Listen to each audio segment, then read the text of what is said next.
Hello दोस्तों, नमस्कार। आज मैं आपके सामने हरिशंकर परसाई जी की प्रसिद्ध कृति निठल्ले की डायरी के कुछ अंश आपके लिए प्रस्तुत कर रहा हूं। कहते हैं उसकी मर्जी के बिना पत्ता भी नहीं हिलता, तो उसकी मर्जी के बिना चोरी भी नहीं होती होगी। वही चोरी करता है और वही पुलिसमैन से गश्त दिलवाता है। तो करणीय क्या और अकरणीय क्या? अभी तो यही निश्चित नहीं है कि वो जेब काटने को बुरा मानता है। आखिर जेब कटवाता तो वही है। मैं कुछ कामों को अच्छा मानकर जिंदगी भर करता जाऊं और बाद में मालूम हो कि इन कामों को वो बुरा मानता है, तो मैं नर्क में चला जाऊंगा। मैं जीवन रक्षा को अच्छा मानकर करूं, बाद में मालूम हुआ कि वो आबादी घटाने के लिए लोगों को मरवाना चाहता था। ऐसी हालत में मेरा सारा पुण्य पाप हो जाएगा। तब बुरे डॉक्टर स्वर्ग का सुख भोगेंगे और अच्छे डॉक्टर नर्क में सड़ेंगे। निर्णय होने तक कि क्या बुरा है और क्या अच्छा है, अकर्म ही चलने दो। गली के मोड़ पर चबूतरे पर जगन्नाथ काका पलथी मारे बैठे रहते हैं। बैठे हैं और देख रहे हैं। मैं पूछता हूं, काका क्या कर रहे हैं? जवाब देते हैं, बैठे हैं। सुबह पूछता हूं तो बैठे हैं। दोपहर को पूछता हूं तो बैठे हैं। शाम को पूछता हूं तो बैठे हैं। और काका क्या हाल है? कुछ नहीं, बैठे हैं। आज मैंने सवाल बदला। कहिए काका, बैठे हैं क्या? वे बोले, भैया और क्या करें? मैं क्या बताता कि और क्या करें। मैंने कहा, आप ही सोचिए कि क्या करें। उन्होंने जवाब दिया, सब सोच लिया। कुछ करो तो आधे काम अच्छे होते हैं और आधे बुरे। कुछ नहीं करने से कोई बुरा काम नहीं होता। बुरा करने से यही अच्छा है कि बैठे बच्चे अच्छा सोचा करो। 26 तारीख की रात 11 बजे पंडित नेहरू ने कहा, मैंने सब फाइलें निपटा दी, मेरा सब काम पूरा हो गया। दूसरे दिन पंडित जी की मृत्यु हो गई। इससे देशवासियों को क्या शिक्षा ग्रहण करनी चाहिए? यह कि अपना काम पूरा करना खतरनाक है। जिसकी फाइलें पूरी हो जाएं, उसकी मृत्यु हो जाती है। जिसे जीवित रहना है और देश की सेवा करनी है, वो फाइलें कभी पूरी नहीं करेगा। जिसकी टेबल पर फाइलों का जितना बड़ा ढेर होगा, वो उतना ही दीर्घायु होगा और उतना ही बड़ा देश सेवक होगा। शासन में मंत्री से लेकर क्लर्क तक वे मेरी श्रद्धा के पात्र हैं, जो कभी अब काम पूरा नहीं करते। वे देश के लिए जीवित रहना चाहते हैं। केंद्रीय सरकार को सहज हिदायत देनी चाहिए कि जो अपना काम पूरा कर देगा, उसे नौकरी से निकाल दिया जाएगा। वो मरकर अपनी सेवा से वंचित करना चाहता है। डायरी में निठल्ले के चिंतन और अनुभव के ऐसे अंश और भी बहुत हैं। आगे एक जगह लिखा है, अब मैं ऊब गया। मैंने दुनिया के बारे में बहुत कुछ अच्छा सोच डाला है। मैंने आसमान से रोटियां बरसवा दी है और चांद से दाल उड़ेली है। मैंने सारे बमों को बोरों में भरकर समुद्र में डलवा दिया है। सारे कारखाने मैं मजदूरों को दे चुका। जगह जगह मैंने कल्प वृक्षों के बगीचे लगवा दिए हैं, जिनके नीचे बैठकर लोग इच्छाएं पूरी कर रहे हैं। सारी सुंदरियों को मैंने उनके प्रेमी उपलब्ध करा दिए हैं और कोई बिरहणी नहीं बची है। सारे कवि मुझे गाली दे रहे हैं और जच्चा के गीत लिख रहे हैं। अब मेरे लिए कुछ सोचने को नहीं बचा। अब मैं कुछ दिन घूम घूम कर दूसरों के काम में दखल दूंगा। कल से ये मेरा दखल अभियान शुरू होगा। मैं काम नहीं करूंगा, सिर्फ दूसरों के काम में दखल दूंगा। आगे के पन्नों में निठल्ले के अनुभव लिखे हैं। जो जैसे के तैसे प्रकाशित किए जा रहे हैं। शिव शंकर का केस। सुबह उठा तो कल का संकल्प याद आया, खुद चाहे कुछ न करूं पर दूसरों के काम में दखल जरूर दूंगा। लोग अपने काम में दखल नहीं देने देते जब तक आप उनका भला न करने लगें। दखल देने के लिए भला करना जरूरी है। मैं भला करने के लिए व्याकुल हो उठा। बाहर निकला तो चबूतरे पर काका पालथी मारे बैठे दिखे। वे एक आंख बंद करके बड़ी एकाग्रता से मूंछ के सफेद बाल उखाड़ने की कोशिश कर रहे थे। एक झटका बाल को देकर उन्होंने चुटकी देखा और बोले, इस साला बच गया। वे फिर एक आंख बंद करके चुटकी में बाल को पकड़ रहे थे कि सड़क की तरफ उनकी नजर गई और वे दूसरे काम में लग गए। ऐ लड़के, कुत्ते को पत्थर क्यों मारता? वो काट खाएगा ना। अरे इधर साइकिल क्यों टिकाते हो? ये चबूतरा है या साइकिल स्टैंड? मेरी तरफ देखा, बोले, कहां चल दिए?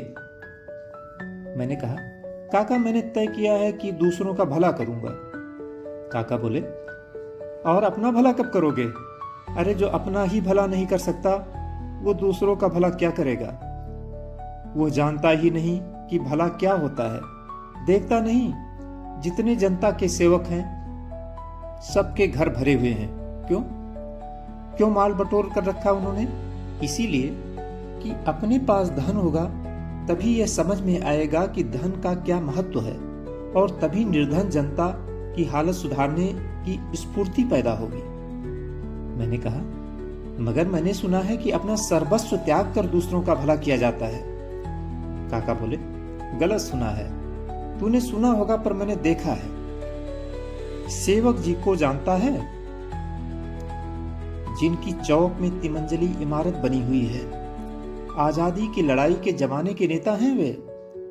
तब वे गरीब किसानों और मजदूरों के जुलूस निकाला करते थे और नारे लगवाते थे, इनकिलाब जिंदाबाद, उजड़े घर होंगे आबाद। अभी एक दिन किसान मजदूरों ने उन्हें घेर लिया और कहा, सेवक जी, आप हमसे नारा लगवाते थे, इनकिलाब जिंदाबाद, उजड़े घर होंगे आबाद। तो इनकिलाब हो गया, मगर हमारे घर तो वैसे के वैसे ही हैं। वैसे ही गंदे झोपड़ों और कमरों में हम अभी भी रहते हैं। सेवक जी ने शांति से बात सुनी और कहा, अरे तुम लोगों को बड़ी गलतफहमी हो गई है। वो नारा तो मैंने अपने घर के बारे में लगवाया था और तुम देख ही रहे हो कि मेरा एक तिमंजिला मकान खड़ा हो गया है। तुम क्या ये समझे कि वो नारा तुम्हारे घरों के बारे में था? तो हातिम साहब, पहले अपना बाद में दूसरों का। भगवान ने अपने लिए पहले गरुड़ का इंतजाम कर दिया, तब मनुष्य को सवारी के लिए घोड़ा बनाया, तब कहीं अभी हाल में 40 साल पहले आदमी को हवाई जहाज बनाने दिया। तुम शायद ये विश्वास करते हो कि कबीर महात्मा थे, त्यागी थे। वे खुद भूखे रह जाते थे पर दूसरों को खिला देते थे। तुम उन्हें समझे ही नहीं। वे इतने बुद्धू नहीं थे जितना तुम उन्हें समझते हो। उनका दोहा है, साईं इतना दीजिए जामे कुटुंब समाए, मैं भी भूखा ना रहूं साधु न भूखा जाए। जरा गौर करो, कितनी चालाकी से भरा दोहा है। पहले तो उन्होंने कुटुंब का इंतजाम कर लिया, फिर अपना, मैं भी भूखा ना रहूं। इसके बाद बचे तो साधु न भूखा जाए। अपने और परिवार के बाद उन्हें साधु की याद आई और तुम कहते हो वे खुद भूखा रखकर दूसरों को खिलाते थे। काका ने फिर एक आंख बंद की और सफेद बाल को चुटकी में पकड़ा। मैंने उनकी व्यस्तता का फायदा उठाया और खिसक लिया। सोचा इस मोहल्ले में सबसे असहाय वो मौसी है जो बूढ़ी है, बीमार है और अकेली है। उसका भला करना चाहिए। मैं मौसी के घर पहुंचा, पुकारा, मौसी। मौसी कड़कड़ाई, कौन है रे?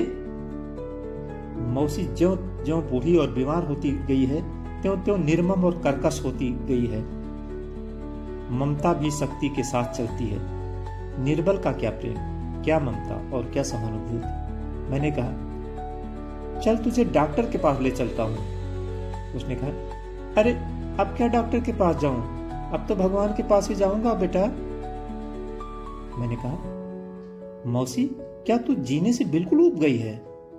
मौसी ने कहा, हाँ रे, अब तो जल्दी से मौत आ जाए तो ठीक रहे। मैंने कहा, तो मौसी ला, मैं तेरा गला घोट देता हूं। मौसी भन्ना उठी, तेरे मुंह में आग क्यों नहीं लगती रे? मैंने कहा, नाराज ना हो मौसी, मैं तो तेरा भला करना चाहता हूं। घुटवाने में तकलीफ हो तो जहर ला देता हूं। अब मौसी मुझे गाली देने लगी। मैंने कहा, मौसी न तू जीना चाहती है, न मरना, न दवा खाती है, न जहर। आखिर मैं तेरा भला किस तरह करूं?